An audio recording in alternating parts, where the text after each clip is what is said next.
नमस्कार, face to face Madhya Pradesh में मैं हूं आपके साथ राहुल सौमित्र। आज देश का 74वां, मोदी सरकार का 8वां, निर्मला सीतारमण का 5वां और अमृतकाल का पहला पूर्णकालिक बजट पेश किया गया।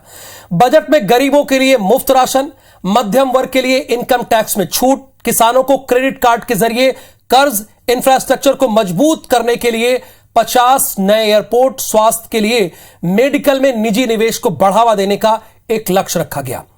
देश का बजट आने के बाद राजनीतिज्ञ भी अर्थशास्त्री की भूमिका में दिखे। कुछ को यह बजट देश को आगे ले जाने वाला नजर आया, तो कुछ को पुराने वादों पर जुमलों का पर्दा डालने का प्रयास लगा, तो कुछ को यह बजट संवेदनहीन और तर्कहीन बजट नजर आया। लेकिन मध्य प्रदेश को इस बजट से क्या मिला? आज बहस हम इसी पर करेंगे कि मध्य प्रदेश को आखिरकार मिला क्या है। तो चुनावी साल है, आखिरी बजट है, एमपी को क्या मिला, ये आज की बहस का हमारा मुद्दा है। हमारे साथ 3 खास मेहमान होंगे, लेकिन पहले अपने दर्शकों को और इन मेहमानों को एक रिपोर्ट दिखा देते हैं जो इसी पर आधारित है।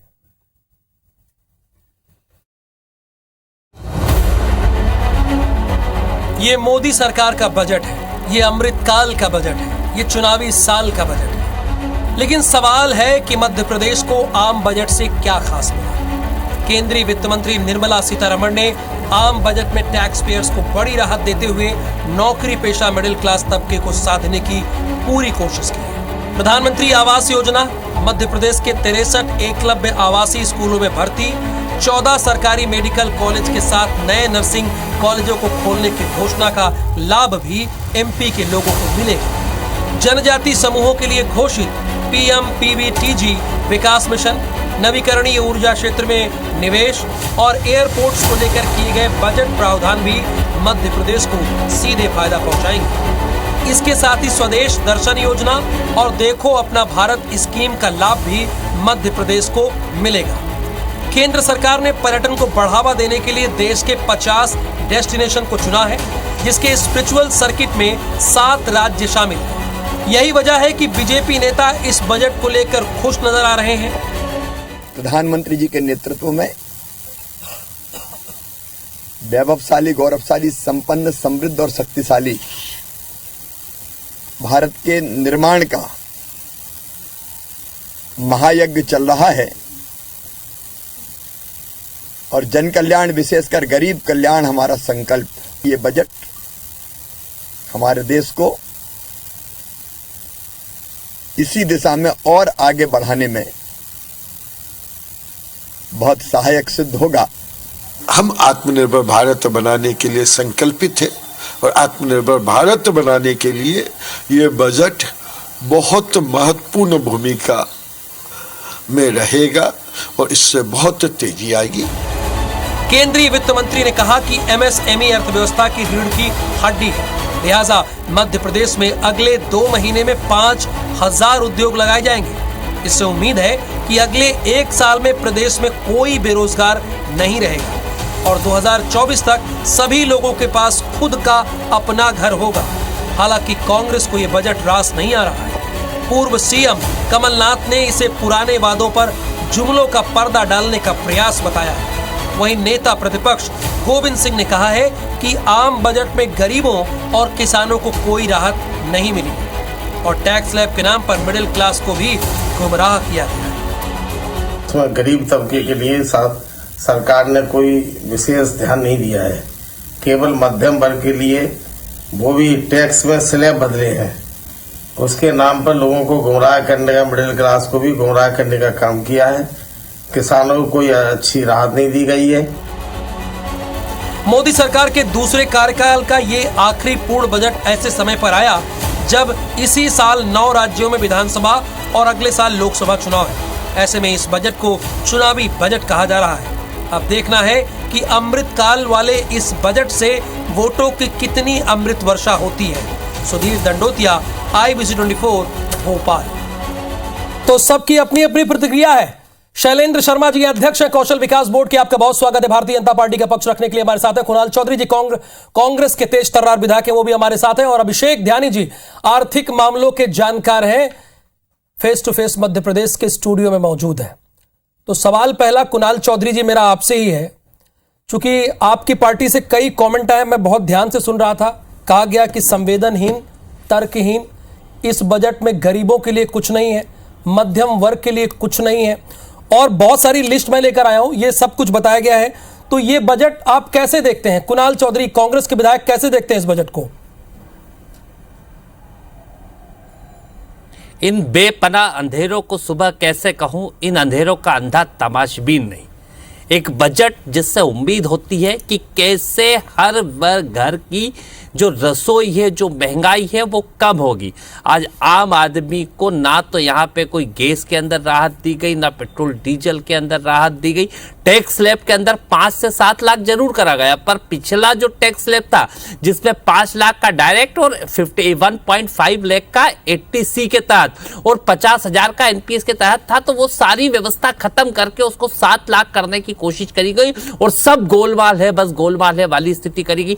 बात करी थी 5 ट्रिलियन इकोनॉमी की स्थिति क्या, रोजगार पैदा कैसे होंगे, आप व्यवस्थाएं क्या कर रहे हैं, कैसे आप एक्सपोर्ट को ज्यादा बढ़ाएंगे, उसके ऊपर आपकी कोई रीति नीति नहीं है। चंद चुनिंदा उद्योगपति, आज आपने देखा होगा कई दिनों से एक उद्योगपति चल रहे हैं जिन्होंने 10 लाख करोड़ का इस हिंदुस्तान का घाटा हुआ। किसका गया? जिस गरीब ने उनके ऊपर पैसा लगाया था, जो व्यक्ति ने कहीं ना कहीं शेयर मार्केट के अंदर पैसा लगाया था, आम व्यक्ति ने। सेबी अपना काम नहीं कर रही है, जहां पे बैंकें जिस गरीब को लोन देना होता है उसको नहीं देते हुए किसे लोन देने का काम कर रही है।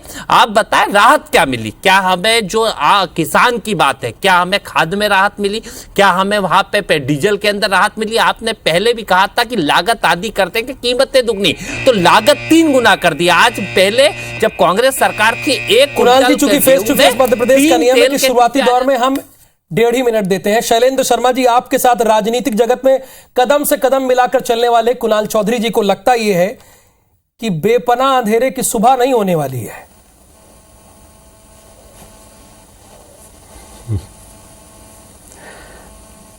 कुणाल भाई ने कभी सुबह देखी ही नहीं। सुबह देखने के लिए सुबह जल्दी जागना पड़ता है, और अच्छा। सुबह जल्दी जागने के लिए जरूरी है कि आप इस बारे में कम से कम सोचें तो सही। उन्होंने जिस पार्टी का वो यहाँ पर प्रतिनिधित्व कर रहे हैं, उनकी पार्टी ने कभी इस प्रकार से सोचा ही नहीं। उन्होंने तो अंधेरा ही अंधेरा दिखाया इस देश को, और अंधेरे का डर दिखा करके सिर्फ दिया लेकर के चलते रहे। उनको सुबह का कहाँ पता है। आज जो बजट आज प्रस्तुत हुआ है, जिस बजट के बारे में वो अभी इतनी सारी बातें कह रहे हैं, किसान को कुछ नहीं मिला, इसको कुछ नहीं मिला, पहले ठीक से पढ़ लें। और ये बजट जो होता है, ये आर्थिक मामलों की चीज होती है, इसको जरा पढ़ के समझ करके बात करना चाहिए। मैं सिर्फ इतनी बात कहूंगा कि वो ज्यादा कुछ ना देखें। पिछले 9 वर्षों की यात्रा में अभी इस बजट के पहले जो आईएमएफ के आंकड़े जिस इस देश को लेकर के प्रस्तुत किए गए दुनिया के सामने, जो बताते हैं कि 9 साल पहले जो 1 लाख प्रति व्यक्ति आए थी, वो 1,90,000 लगभग दुगनी हो गई है 9 वर्षों में। और भारत 5वीं सबसे बड़ी अर्थशक्ति के रूप में स्थापित हुआ है, जो कि आने वाले 15 वर्षों में तीसरी और दूसरी सबसे बड़ी अर्थशक्ति इस विश्व की होगा। ये ऐसे ही नहीं होता, ये बजट के प्रावधानों से होता है और उस नियत से होता है, जो नियत सिर्फ सवेरा देखने के लिए नहीं बल्कि नए सूरज उगाने के लिए जरूरी होती है। प्रधानमंत्री नरेंद्र मोदी जी के नेतृत्व में जी, सेकंड राउंड में आपसे विस्तार से बात करूंगा। मैं आपसे वादा करता हूं, क्योंकि 1.5 मिनट का ही समय होता है पहले राउंड में। अभिषेक ध्यानी जी, चूंकि मध्य प्रदेश की जनता आपको सुनना चाहती है कि जो बजट पेश हुआ है, आप आसान भाषा में सरल तरीके से हमारे दर्शकों को यह बताइए कि किसान, मध्यम वर्ग, गरीब, युवा को इस बजट से क्या मिला है?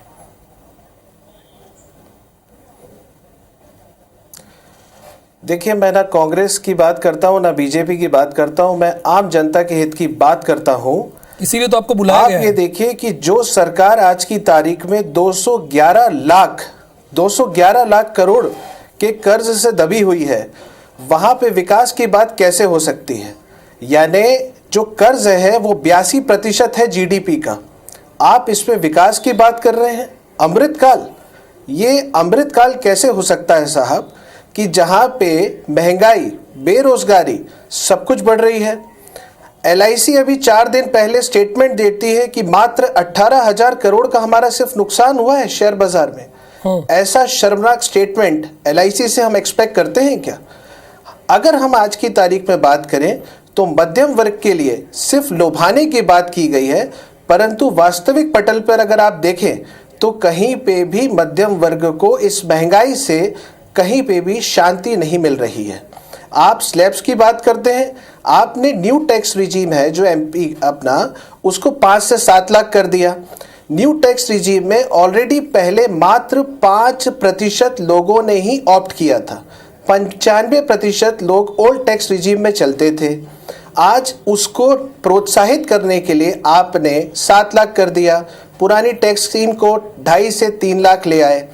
आप इससे एक तरफ ये बता रहे हैं कि हमने आपको टैक्स स्लैब में छूट देकर बढ़ा दी, परंतु क्या महंगाई पे काबू पाया? अभिषेक ध्यानी जी, मैं अब आपकी सीधे शैलेंद्र शर्मा जी से बात करा रहा हूं, आप दोनों लोग सीधे बात कर लीजिए, क्योंकि शैलेंद्र शर्मा जी अभिषेक ध्यानी जी कह ये रहे हैं कि जहां 82% कर्ज हो वहां विकास की बात क्या है। वो कह रहे हैं कि ना मैं बीजेपी की बात करता हूं ना मैं कांग्रेस की बात करता हूं, मैं आम जनता की बात करता हूं।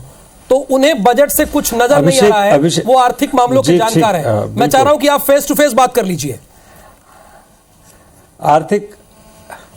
आर्थिक मामलों के जानकार अभिषेक जी, मुझे ये बताएं कि इस समय पर पूरी दुनिया में जो महंगाई की दर है विकसित देशों की भी, उससे सबसे कम भारत की क्यों है? बेरोजगारी की दर लगातार कम होते हुए 5-5.5% के आसपास है। ये पूरी दुनिया पिछला जबकि 3 वर्ष का कार्यकाल कैसा हुआ है पूरी दुनिया का वैश्विक महामारी में सबने देखा है। ये आंकड़ों की बात करेंगे तो बात शर्मा जी, शर्मा जी, मैं आंकड़ों की बात से ही आपको इतना वादक आपको समझाता हूं, निवेदन करता हूं कि मैं बाहर की बात क्यों करूं। अगर मेरा देश का युवा बेरोजगार है, महंगाई की मार अगर आम जनता झेल रही है, जो त्रस्त है, तो क्या मैं आज उनको ये जवाब दूंगा कि आप बाहर की तरफ देखें, आप वहां की विकास दर से हमारी भारत का कंपैरिजन करें?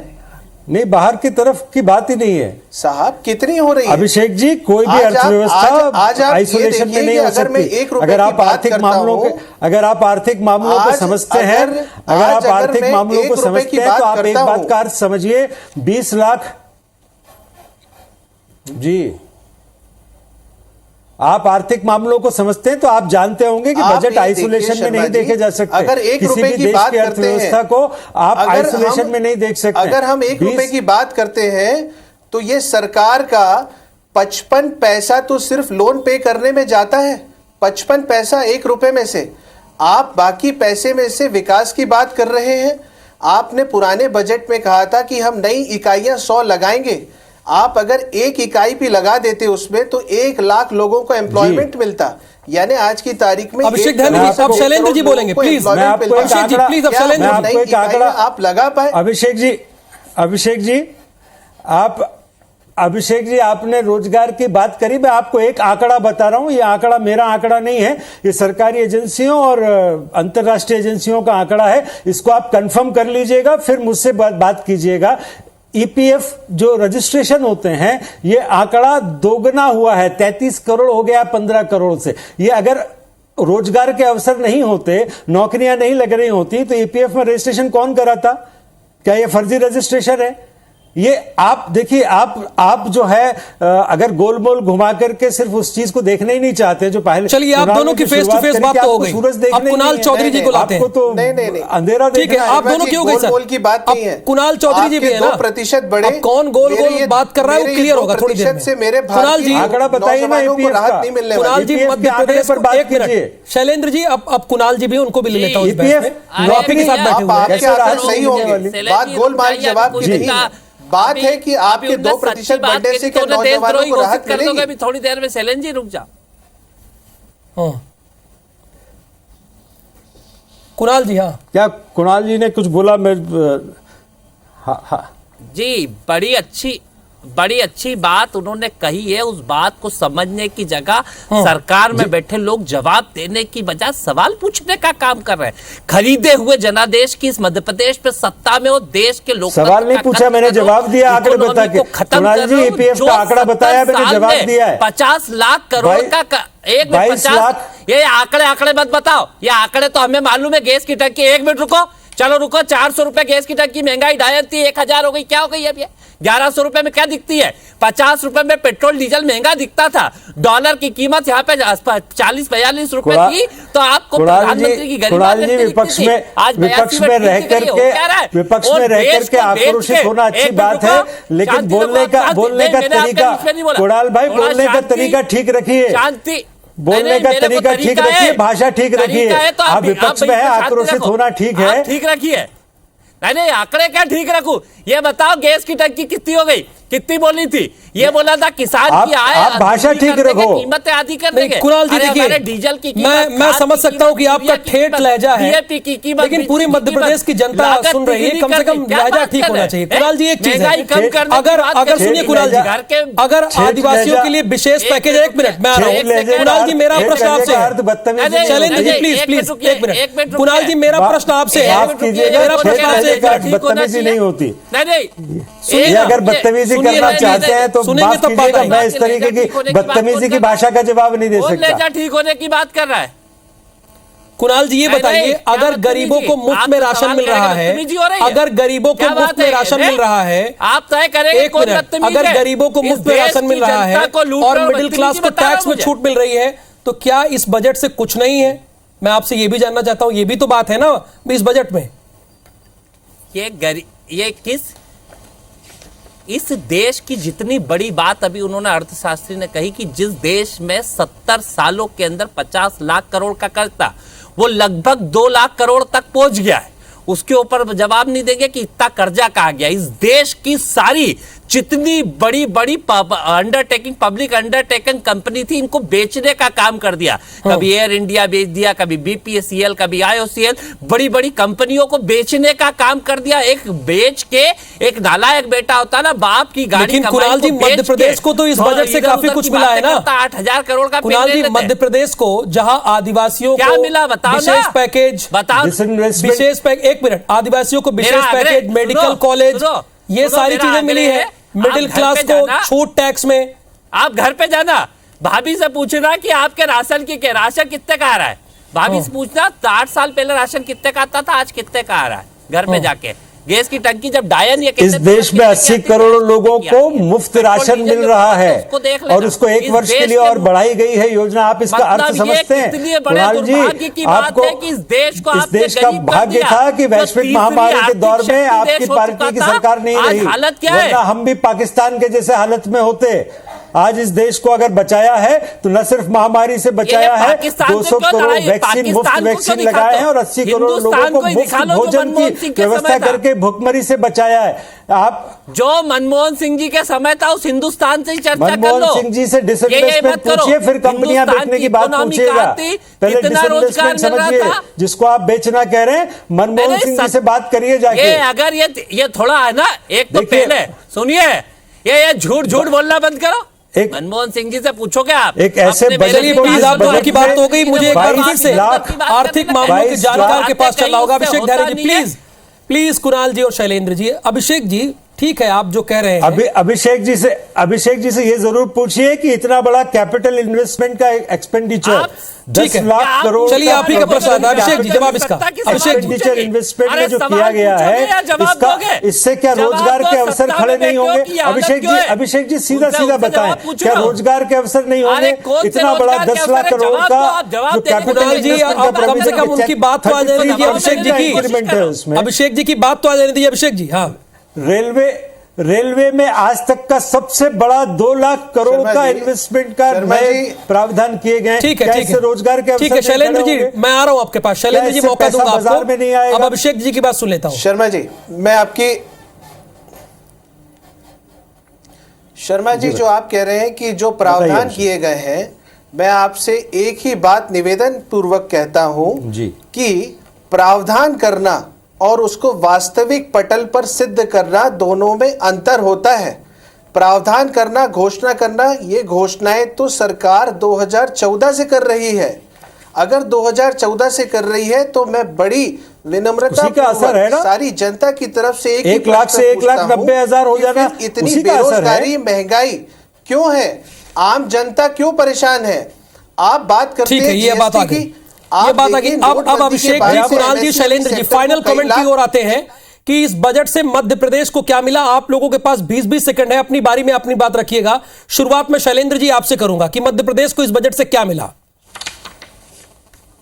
जी, आपने इस चर्चा के प्रारंभ में जो रिपोर्ट दिखाई उसमें विस्तार से बताया मध्य प्रदेश को जो पूरे देश में नर्सिंग कॉलेजेस का जो नेटवर्क होने वाला है, उसमें मध्य प्रदेश के हिस्से में जो 14 नर्सिंग कॉलेजेस आने वाले हैं। आपने जिस तरीके से जो ओडीओपी मॉल की बात कही गई है, वन डिस्ट्रिक्ट वन प्रोडक्ट जो एक योजना चल रही है, उससे आधारित हर राज्य में राज्य को प्रावधान, राज्य उसमें आगे बढ़कर के मांगेगा और हमको मॉल खोलने के लिए पूरा इंसेंटिव। और क्या कुणाल जी, चुनाव पर भी कुछ असर पड़ेगा इस बजट से?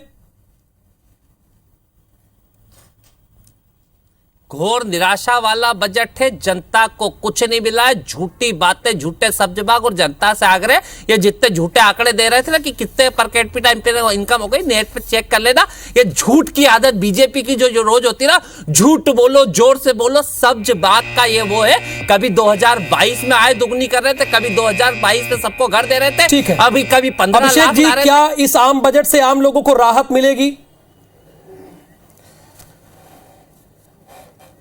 मेरा एक ही आप वाक्य सुनिए। बढ़ती हुई महंगाई, बेरोजगारी, आर्थिक संकट से जूझते हुए देश को लुभाने के लिए कोशिश की गई है, परंतु मौजूदा परिस्थितियों में यह नाकाफी है। इससे कहीं पे भी महंगाई कम नहीं होने वाली है। सरकार को ज्यादा ठोस कदम उठाना था, आयकर में जो छूट दी उसको कहीं और बढ़ाना था। तो आर्थिक मामलों के जानकार को जहां ये लगता है कि सरकार को ठोस कदम उठाना चाहिए, वहीं बीजेपी को लगता है कि यह बजट देश को आगे बढ़ाने वाला है। लेकिन कांग्रेस ये मानती है कि इस बजट से कुछ किसी को नहीं मिला है। जनता के सामने सारा कुछ है, रिपोर्ट कार्ड जनता के सामने वही तय करे। बहुत बहुत धन्यवाद आप तीनों मेहमानों का face to face Madhya Pradesh में जुड़ने के लिए। नमस्कार।